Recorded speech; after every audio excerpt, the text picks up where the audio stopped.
Welcome to the Abundance Hack Podcast, where we want to inspire you to push past your blocks, limiting beliefs, and comfort zone to live a confident, happy, and fulfilling life. I am your host, Niajae, influencer, motivational speaker, and boss babe. Every time you hit subscribe or leave a 5-star rating, I do my happy dance. Hey guys, thank you for tuning into the Abundance Hack Podcast. I am joined by the amazing Jennifer Lyall. She is an intuitive business mentor. So we're going to find out what that is. But first, Jennifer, I want to ask you, what does abundance mean to you? Oh, abundance is welcoming in the beautiful life force energy that surrounds us on every level. Oh, I love So people think mostly about monetary, but there's abundance of love, abundance of friends, abundance of air. Like there's abundance on so many different levels. And sometimes when we can't focus on abundance in one area, we can bring it back and look at the abundance in other areas and just drink it in. And that that. gets us back into the vibration. I love it. I love it. Yes. That is beautiful. I love how you put it. So, explain to us what an intuitive business mentor is. An intuitive business mentor is somebody who has a business savviness as well as bringing in the intuitive knowing. Like I have been working on developing my intuition since 2010.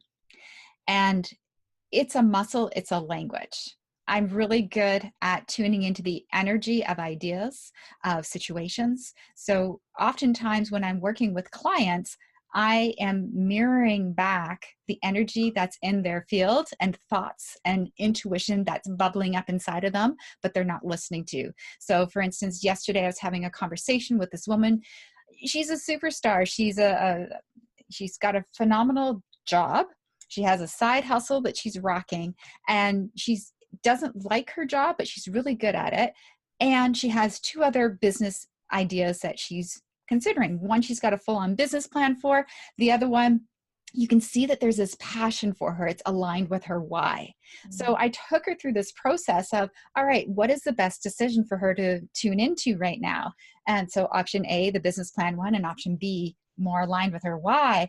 And as we looked at, okay, what are the parameters for what is the best option? So we looked at all the different details of, it's fulfilling, the financial reward, the different things that she wants to see come about from it, the impact it'll make in the world.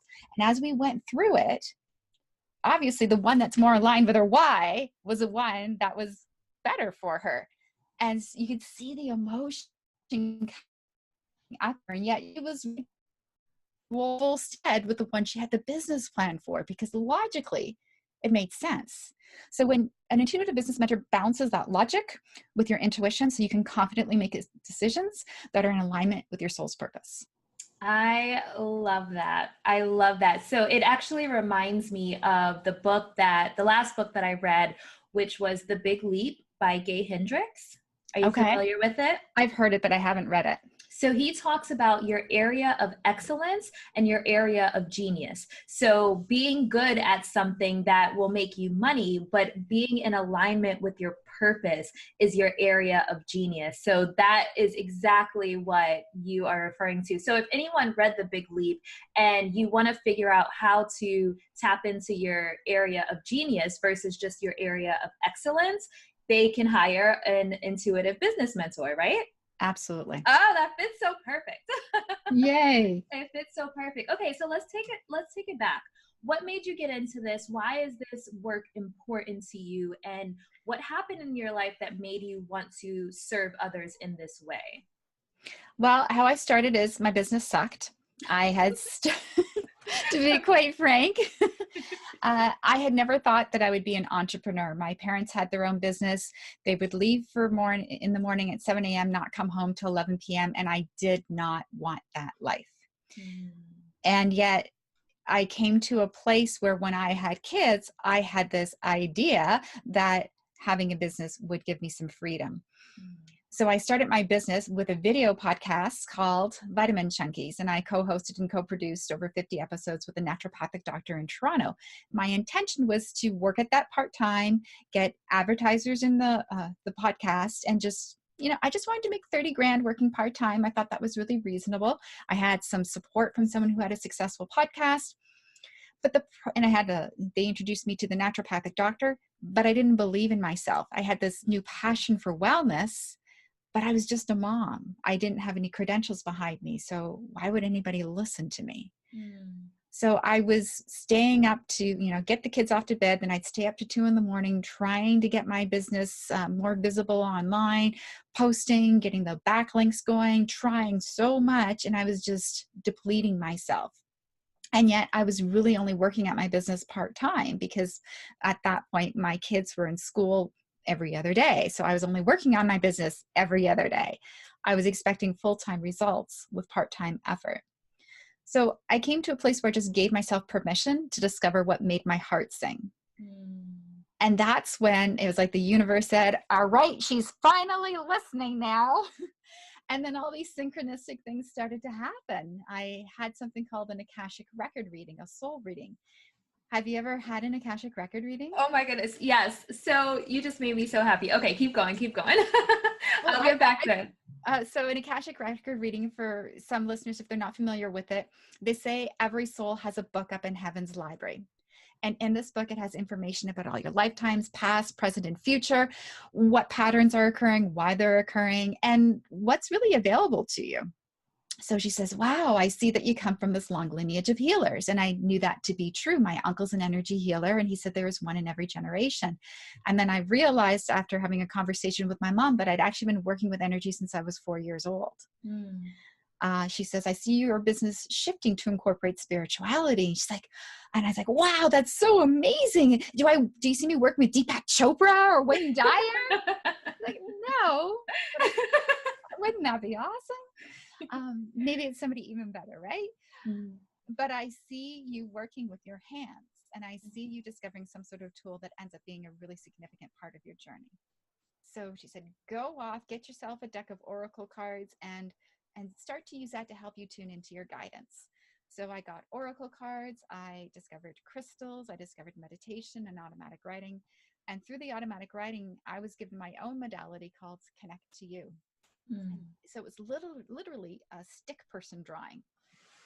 Move the energy this way, move it that way, say this prayer here, an affirmation there, and here's a script for a guided meditation, and go do a case study. And it just took so much courage. That's 2011, and took so much courage just to start to try to share that with people, because I still had this fear of judgment. What are people going to think? Spirituality was just starting to come and to be a little more mainstream at that time.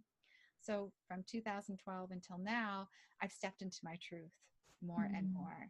I had discovered that I've been focusing mainly on serving entrepreneurs. So that's who I strictly focus, established female entrepreneurs who are ready to blast through these barriers in their business. So they have some success already and they want to go up to that next level. And when you're an entrepreneur, you have to give yourself a promotion, right? So giving themselves that promotion and permission to go to a new level. Yes. Oh my goodness. There's so much that I want to say to that. So first, you said at one point you felt like, I'm just a mom who will listen to me. So I do want to say that I only have fur babies, but being a mom is one of the greatest gifts, and it's one of the hardest jobs there is. So I never want a woman to feel like I'm just a mom, because that is a blessing in itself. But I have had an Akashic Records reading. I don't know if I'm pronouncing it properly. And I feel like that was what started my journey to lead me to where I am. Yeah. So it was like the most powerful, and she nailed me. So all right, guys, we're about to get a little woo-woo here. But so I've always felt like I had, I don't even know how exactly to explain it, but I felt like I knew who I was in a past life. Some people may not believe in past lives, but I always felt like I knew who I was in a past life. And there's places that I've been to. So I went to Italy, and there was a moment where I was like, I've been here before. And it was my first time traveling to Italy. And so when I did this reading, she nailed it. She's like, this is who you were. This is how you acted. This is what you did. And I'm like, And she didn't ask me anything. And I was just like, oh my goodness. And she's like, the fact that I sensed it, she's like, you are sensitive to energy. And so, you know, there's a lot of times in my life where I'm like, people will think I'm crazy if I tell them this, you know?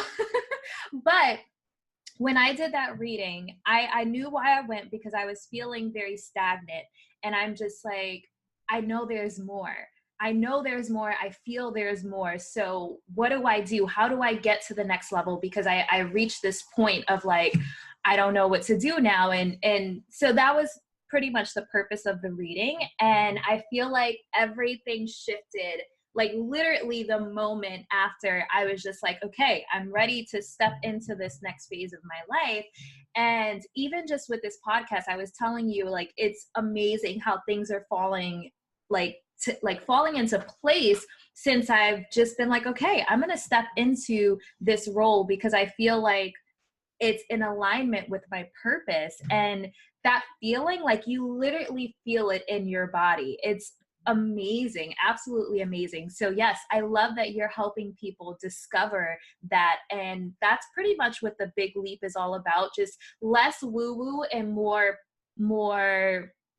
I guess, like, I don't want to say practical because that's not the right word, but just less woo-woo and more like, okay, you probably had something that happens in your life that caused you to be this way. And so we're going to identify it and work past it.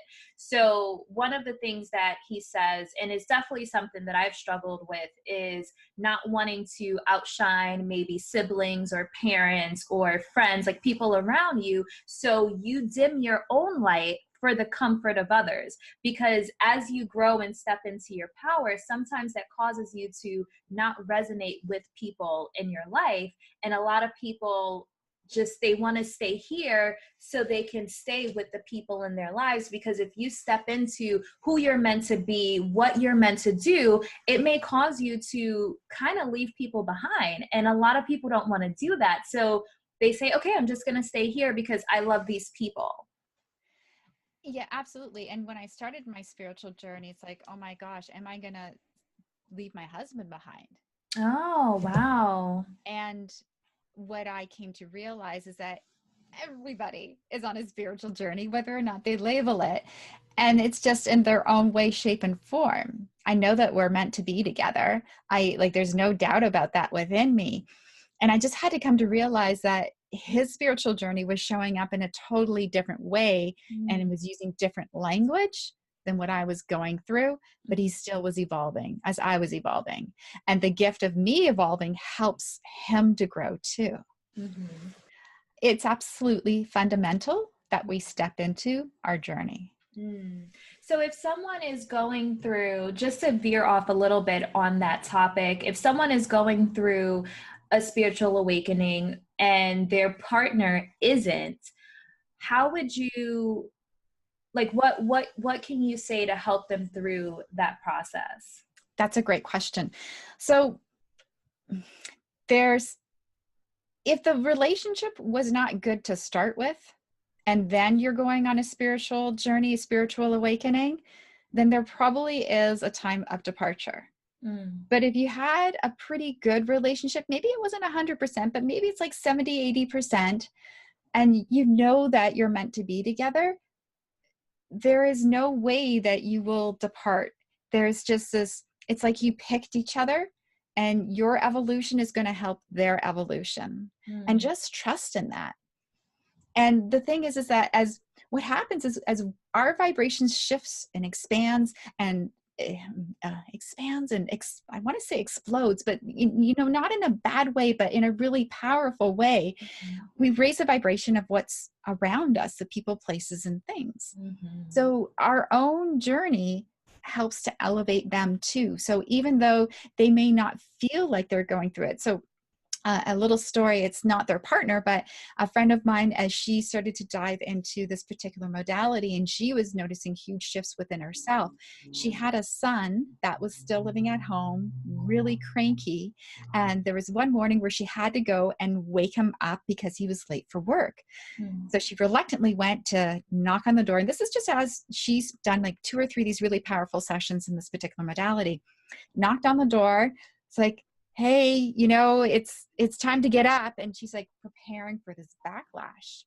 And then a moment later, he comes out of his room and like, oh gosh, Mom, thanks so much for waking me up. Something's going wonky with the alarm on my phone. I really appreciate it. So he went off and went to work. And then the next day, the same thing happens. It's a weekend. And so she is telling her daughter this story of how, oh my gosh, I can't believe it. I woke him up and he didn't like come at me like a bear like he normally would. Next day, same thing happens. His alarm didn't go off. And there he was. He was supposed to go and do something. She knocks on his door to wake him up. She's at the kitchen table having a conversation with the daughter. And he gets up, gosh, Mom, thanks again for waking me up. I can't believe it. There's something really wrong with the alarm on my phone. And he was supposed to meet his girlfriend and sends her a text saying, hey, babe, sorry I'm late. I'll be there as soon as I can. The girlfriend sends a text to the mom saying, WTF, like this is so not like him. What's going on? So her evolution was having a positive impact on her son. I love that story. I love that story. And I spoke about something recently where I was saying, like, when we allow ourselves to shine and really step into our power, it's not outshining people. It's actually illuminating them and Yes. helping them shine. Oh, and we all shine more. Yeah. that's delicious. So, I love it. Yes. So, oh my goodness, I'm right there with you. Okay. So for someone who doesn't understand what vibrations are, so I understand it. I'm all about it. I'm all about the crystals, totally woo-woo. But for someone who doesn't understand what vibrations are, how would you explain that? I would look at emotions, right? Emotion is a really wonderful way to look at vibration. So if we kind of use this, I don't know if you can see it very well or not, but I've just drawn a graph here, and there is an emotional. So first I feel like talking about an emotional set point for some reason.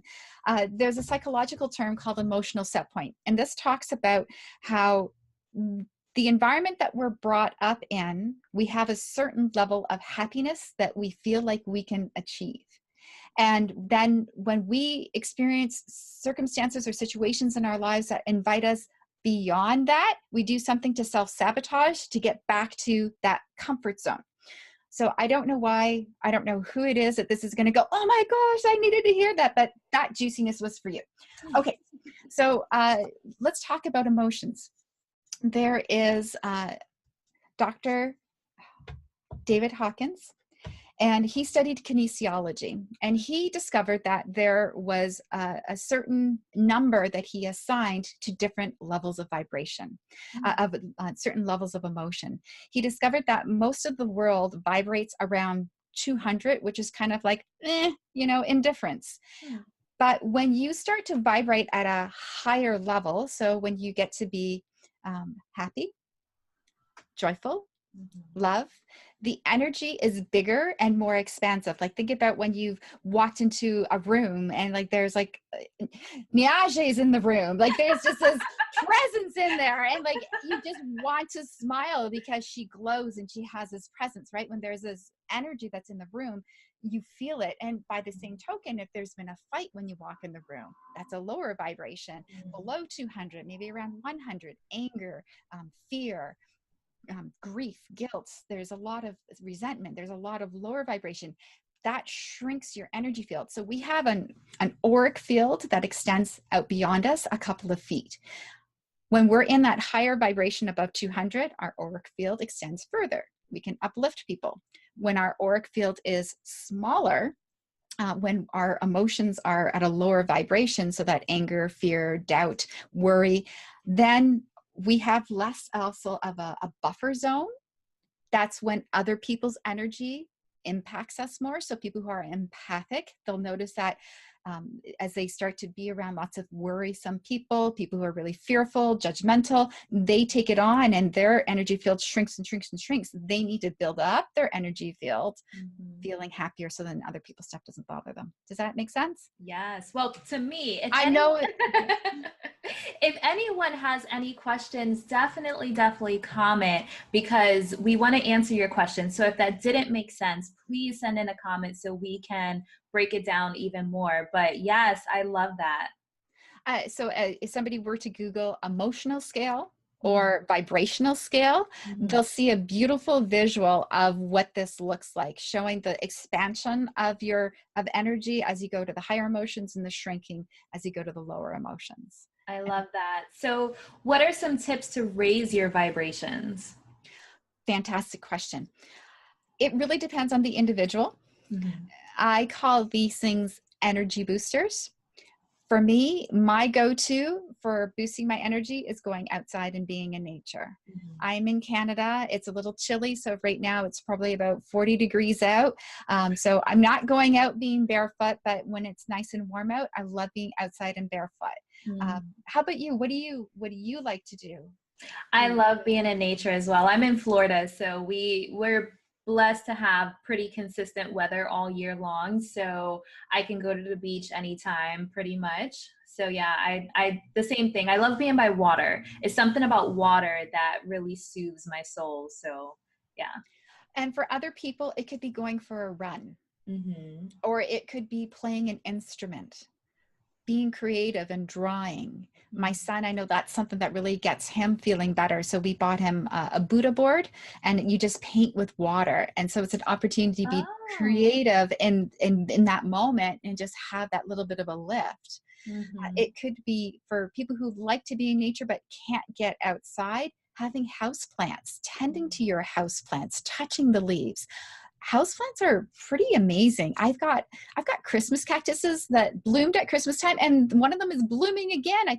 It really likes to have its leaves touched. It's just, Oh. oh, it's so beautiful, and they like it when I talk to them. They're so receptive. And I've got one chatty plant, believe it or not. It's called the prayer plant, and they're known for being chatty.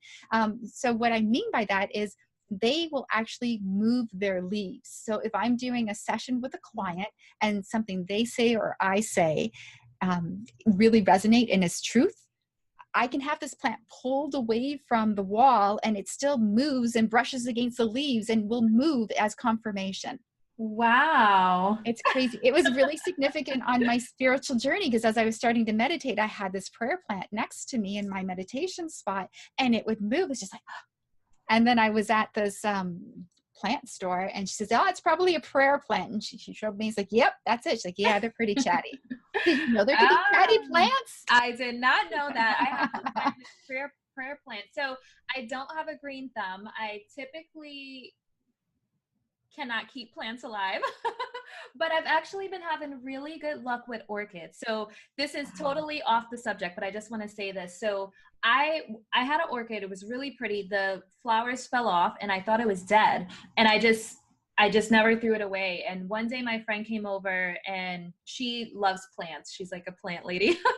And I'm just like, yeah, I have to throw this orchid away. It's dead. And she's like, it's not dead. The leaves are still alive. And I think there's a misconception with orchids, like once the flowers fall off, that it's dead. But as long as the leaves are still green, it's still alive. And so I kept watering it, and it just bud new flowers. And it is the most beautiful thing. I feel like it's almost prettier now than what it was when I first had it. And just, yeah, so that's now I'm obsessed with orchids because I'm like, it's the only plant I can keep alive. And so that's actually a really important conversation because I used to be the same way. I said I had a plant morgue.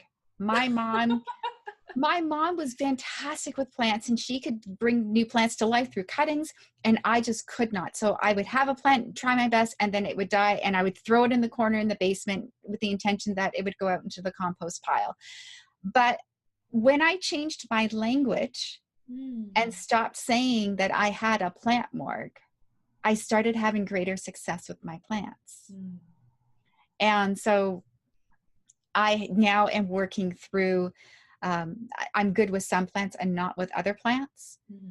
So I also have had orchids and I have not brought them back to life. They're still like alive, but not brought them back to bloom. So Mm. orchids are actually very challenging. So the fact that you've taken one of the more challenging plants and have connected with it and helped it to blossom again is amazing. That's delicious. Oh, wow.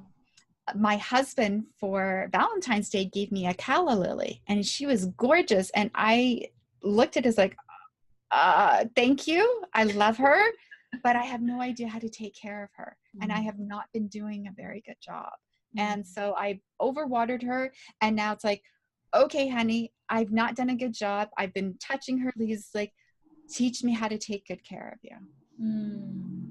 And the thing is that we can apply that to everything in our life. Mm-hmm.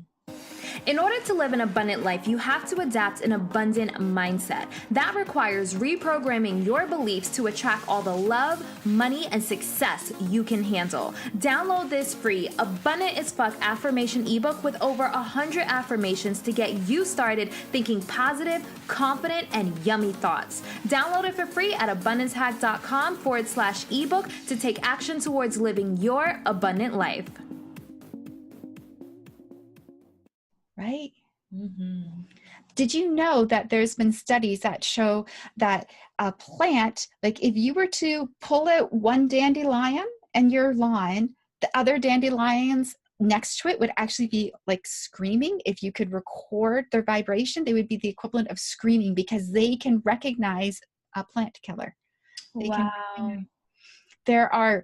there's a book called The Hidden Life of Trees. And there was a section of it that I read that talked about how there can be a tree and there can be the energy in a tree moves much more slowly.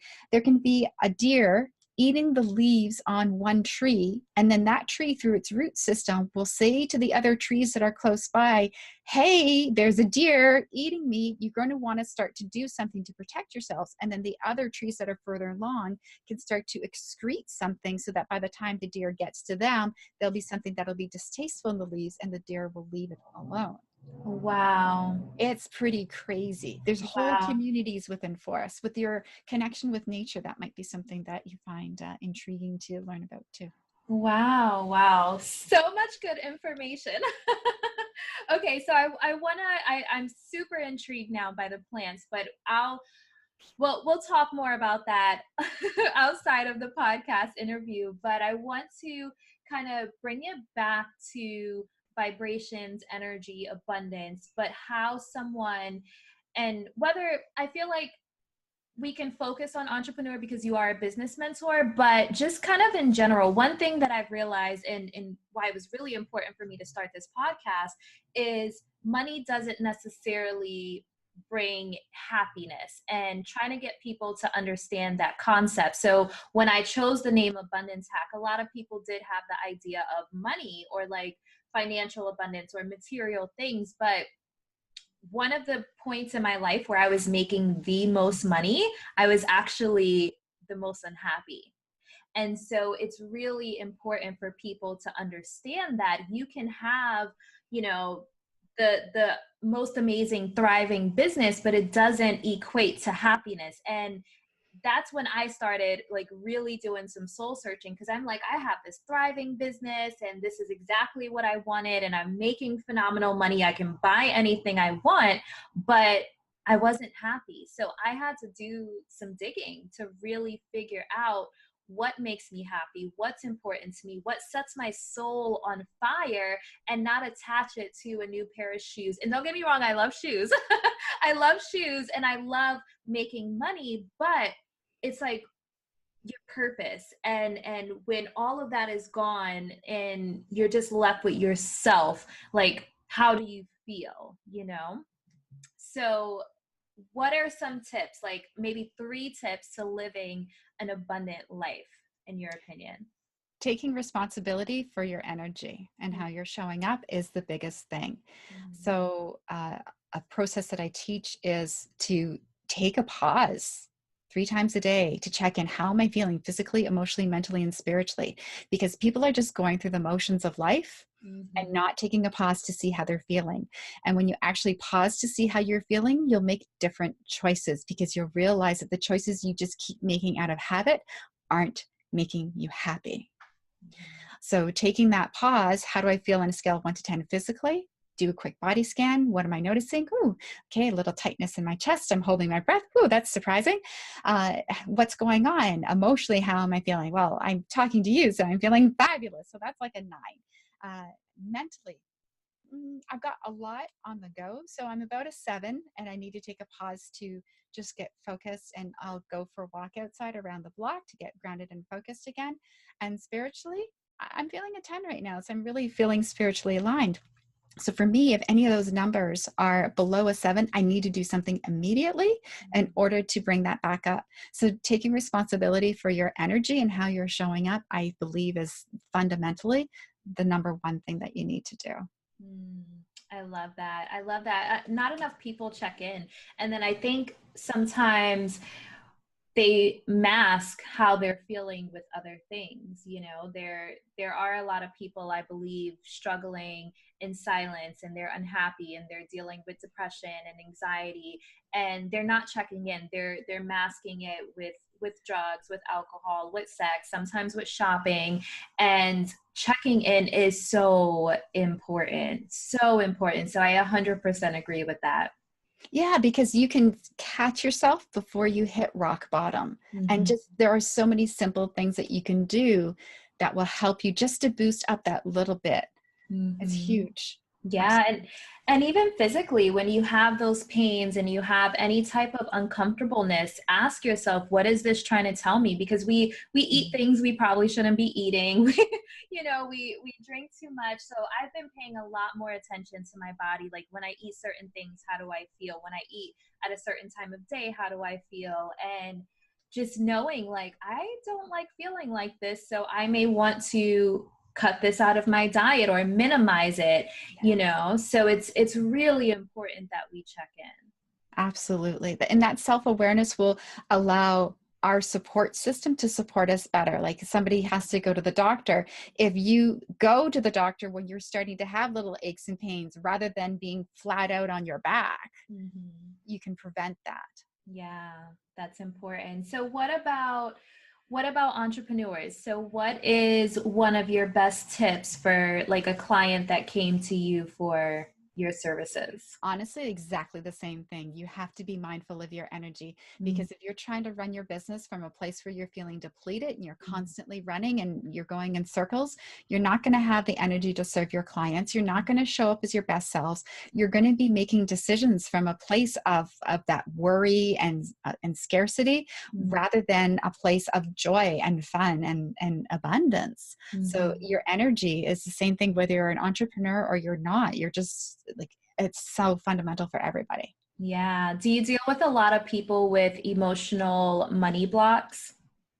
Yes, we do get into that, but it tends to have other symptoms that are coming along with it. And it seems that when we deal with some of those other symptoms, that the money blocks start to melt away. And Mhm. again, it comes back to energy. So there's the energy of what's happening in this current lifetime. And then there's also the energy of things that are coming up from previous lifetimes or even future lifetimes. Mhm. Because when you tap into the Akashic records, it's just fascinating some of the things that come up as patterns. And I remember when I first had a karma clearing, this woman is talking about so many different lifetime experiences. I'm sitting on her couch. She's got a binder that's about 4 inches thick with a pendulum asking all these questions. Okay, so what kind of lifetime? Or right, you were a nun, you were channeling messages, you thought you were channeling God, and it was a discarnate soul. So you're giving people wrong information, and then bad things happen. So you took a vow to never ever do this again. And so there's vows and contracts that come into play of things that we never said that we were going to do again because of what happened in other lifetimes. Mm. And so we stop ourselves or we repeat patterns because we haven't learned the lesson. So when you can clear that energy, then that allows more abundance to come in. Yes, I 100% agree with that. And that was one of my questions for the lady that I went to. And I'm just like, is there something from a previous life that's causing like me to have this block? And so what I do want to say for someone who may not believe in past lives, there's also generational patterns as well. So with my personal situation, like my mom had me at a really young age. I believe she was 18. And then my grandmother had my grandma at my grandmother had my mom at 15. My great grandma had my grandma at 18, which, you know, back then was still pretty young. So it's like these generational patterns that are passed down from generation to generation to generation.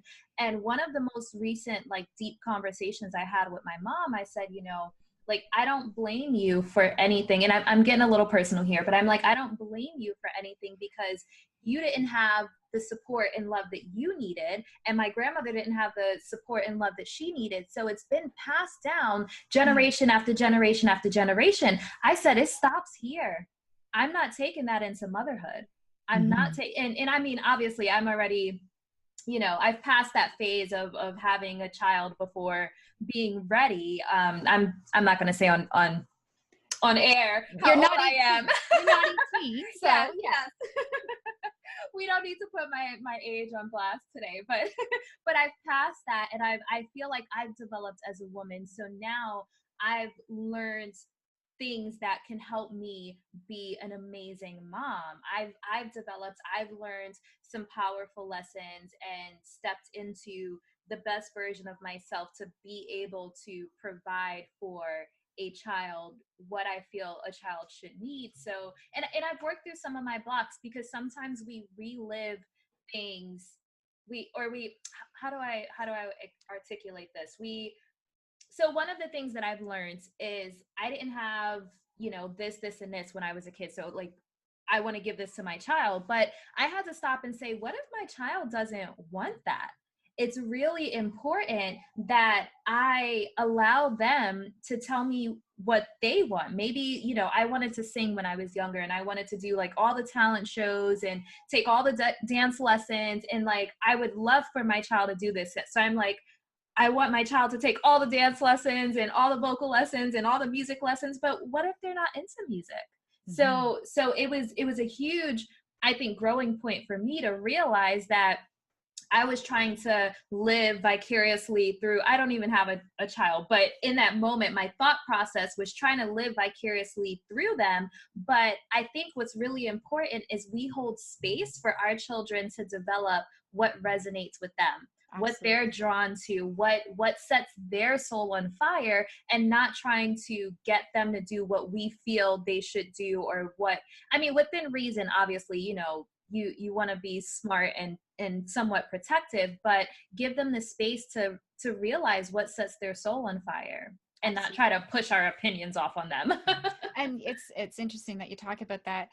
So one, I just want to share for anyone who's more of a logical thinker, who is like, poo-pooing this kind of concept of things being passed down. There's a scientific term for it. It's called epigenetics, and they can Google that and learn more about it. I love languages, and French immersion was not something that was available at my school, not something that was talked about in my house. But if I could have done French immersion, oh my gosh, I would have loved it. So my kids, I wanted to give them that opportunity. And that was a really hard conversation because my husband is not into languages at all. So I exposed my kids to French when they were little. I read them French books. They both had beautiful French accents. It was something that came natural to them. So I had enrolled them both in the French immersion program.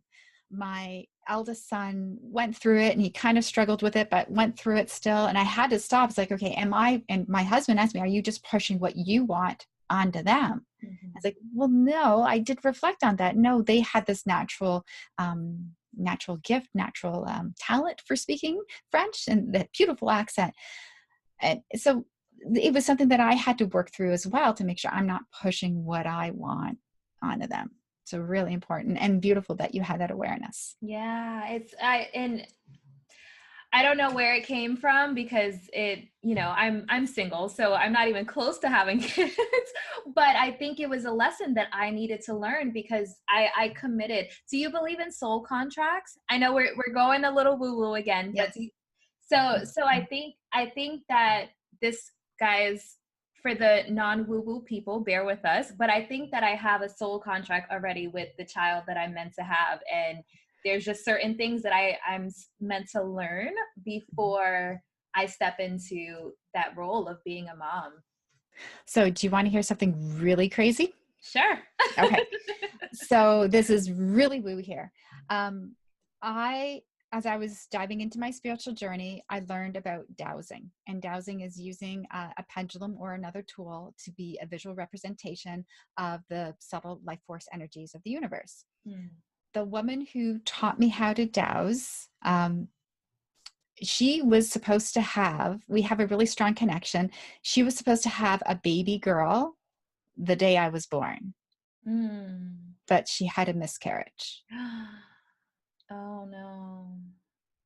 Yeah. So the due date for her baby girl was my birthday, my Mm. exact birthday. It's like, whoa. So I feel like she's my spiritual mama. So my mom's Mm. my real mama, but in my spiritual journey, she's my spiritual mama. Wow. Pretty crazy. Yeah. Pretty crazy. Yeah, I'm still new to the whole soul contract thing, and I'm dibbling and dabbling, and then I have like these moments where I'm like, am I going crazy? You know what? I'm so glad that you said that, because that is something that is so common early in the spiritual journey. And I went through that too, because I was constantly saying to my husband, all of these incredible spiritual experiences I was having is like, do you think I'm crazy yet? Do you think I'm crazy yet? And he's like, well, you stop saying that. But you feel like you are going crazy because you're seeing things in a different light. You're experiencing different things. I felt different sensations, and so many synchronicities were coming up. It's just like, how can this be possible that it could weave in like that? Like, it's just crazy. So as I was starting my spiritual journey, I was planning an event for a not-for-profit organization. And I had this vision that I had wanted to have an event at some point in my event planning career where I was going to do like an Oscar theme. And I could see it was going to be this gala event, and there was going to be this Oscar, a red carpet, screaming fans. People would come in, and there'd be this Oscar right at the end of the walkway as they enter the venue, and it was going to be phenomenal. And so the last year that I planned this event, the committee had picked the theme of movies. And it's a bowl-a-thon, so it wasn't very glamorous. But for the first time ever, I tried contacting this company to be a sponsor for a couple of years. And finally, they said, yes, we'll be a sponsor. They were a decor sponsor. They had the red carpet and the velvet ropes and the Oscar. So I got all of these amazing props, huge movie reels and stuff too. Gave it to the venue and let them set it up however they wanted. Just trusted that they would figure out what would be best for a flow of people and everything. So, of course, as I get there to the venue and see it all set up, the red carpet's exactly where I expected it to be, the velvet ropes, and right when you walk in, exactly where I envisioned it, there was the Oscar statue. It's like, okay, so it wasn't the gala, but it still was an event that I planned. I manifested it, and all these things, I used that as my spiritual playground. So I find that a lot of people, as they're beginning their spiritual journey, they want to, like, oh my gosh, I just want to quit this and I want to become a Reiki master, or I want to do whatever. But it's like, don't, just like stop. Stop. You're probably really good at some of the other things that you do. Use your current work environment as your spiritual playground. So you know how things are normal, and now play with it. Play with your energy, play with dowsing, play with meditation, play with raising your vibration and being mindful of how you talk to your colleagues and how you present ideas in a more spiritually aligned manner, and see what the outcomes are. You have the past as your barometer, and see what comes about. And that is how you can create massive abundance in your life personally. Mm-hmm. I love that. I love it. Don't All your day right, job if guys. you're spiritual, So we because are it's been going. fun. Yes, thank you so much for coming on. We are going to wrap this up, but if you have any questions, if you need support through your spiritual journey, because I know that there are a lot of people that feel certain things, they have just a natural intuition, and then they don't want to share it because they do feel like the people around them will think they're crazy. So reach out to us. We want to support you through your journey. We love to hear the feedback of this episode. Maybe you don't believe it, maybe you're more logical thinking and you have questions. Whatever it is, definitely reach out. I'm always down for a follow-up episode because this has been amazing. So Lots of fun. yeah. Thank you. All right, guys, until next time, love and light. Oh, actually, before we go, sorry, Where can people find you if they want to reach out to you directly? Sure. They can visit my website, jlyall.com, jlyall.com. And if they're curious about that energy check that I was talking about, where they can check in to see what their energy is like for the logical thinkers and not so logical thinkers, as more spiritually aligned people, you can do jlyall.com/energy, ENERGY. Awesome. And I will have that in the show notes as well if you didn't catch it. And until next time, love and light. Thank you. Thank you for listening to the Abundance Hack Podcast. Don't forget to leave comments and questions. Remember, every time you subscribe or leave a 5-star rating, I do my happy dance.